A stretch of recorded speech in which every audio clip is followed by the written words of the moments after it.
السلام علیکم ورحمۃ اللہ وبرکاتہ۔ عضلاتی یعنی خشک تیزابی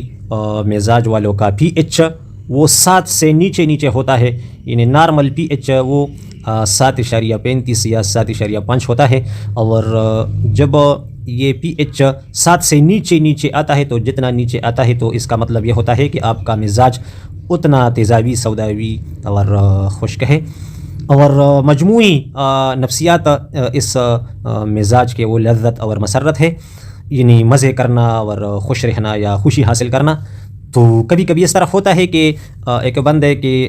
طبیعت میں ڈر اور خوف ہر ٹائم رہتا ہے، اور جب وہ کسی کام یعنی مسئلے کے بارے میں حکیم کے پاس خصوصاً جاتا ہے تو اسے بتایا جاتا ہے کہ آپ کے مزاج میں سودا بہت ہے اور تیزاب بڑھ گئے ہیں، تو بالکل جھوٹ بولا اس حکیم نے، اور اگر وہ علاج کرے گا تو بندے کو اور بھی خراب کرے گا۔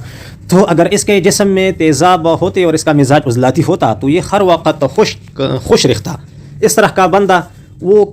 جتنا بھی زخمی ہو جائے یا بیمار ہو جائے وہ چارپائی میں نہیں لیٹتا، بلکہ جا کر دوستوں کے پاس گپ شپ لگانے جاتا ہے، چلتا پھرتا ہے، پروگرام کرتا ہے۔ تو اس لیے مطلب یہ باتیں سمجھنے کی ہے، اور اس طرح کے اس مزاج کے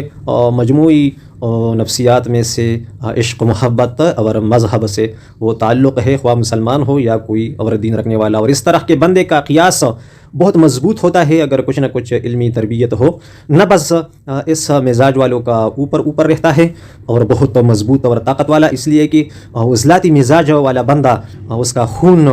بہت اچھا ہوتا ہے اور بہادر ہوتا ہے، دلیری ہوتی ہے اور جفاکشی اس طرح کے بندے میں، تو یا اس میں کبھی کبھی ہوا بھی بڑھ جاتی ہے، تو نبض بہت اوپر ہوتا ہے، اور اس سے طاقت کا اظہار خود بخود معلوم ہو جاتا ہے، اور بندے کو پتہ چل جاتا ہے کہ اس بندے کا مزاج وہ کون سا ہے۔ پھر عضلات، چونکہ عضلات کا کام یہ اٹھنا بیٹھنا چلنا پھرنا وغیرہ حرکات یہ عضلات کی ڈیوٹی ہے، تو بعض دفعہ ہم اپنے ارادے سے کچھ کام کرتے ہیں، تو جن عضلات میں ہمارا ارادہ چلتا ہے، یعنی ہاتھ پاؤں زبان ہونٹ وغیرہ، تو ایسے عضلات کو ارادی عضلات کہتے ہیں، اور اس کا مزاج عضلاتی اعصابی خشک سرد ہوتا ہے۔ اور جو عضلات ہمارے مطلب اختیار میں نہیں ہے، ہم چاہے یا نہیں چاہیں تو وہ حرکت کرتا ہے، جس طرح کہ ہمارا دل، ہم سوئی بھی تو وہ دھڑکتا ہے اور کام کرتا ہے، تو ایسے عضلات کو غیر ارادی عضلات کہتے ہیں، اور اس کا مزاج عضلاتی غدی یعنی خشک گرم ہے۔ پھر عضلات کا مقام یعنی جسم میں عضلات کدھر ہوتے ہیں، تو سب سے اوپر اعصاب ہوتے ہیں، اور پھر اس کے نیچے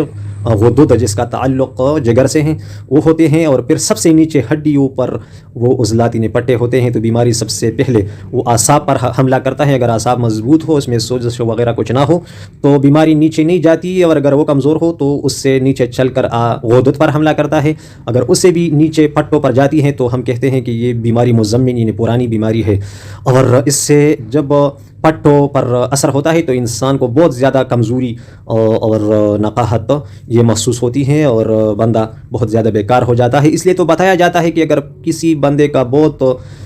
مطلب پرانی بیماری ہو اور آپ محسوس کریں کہ بندہ تو مر رہا ہے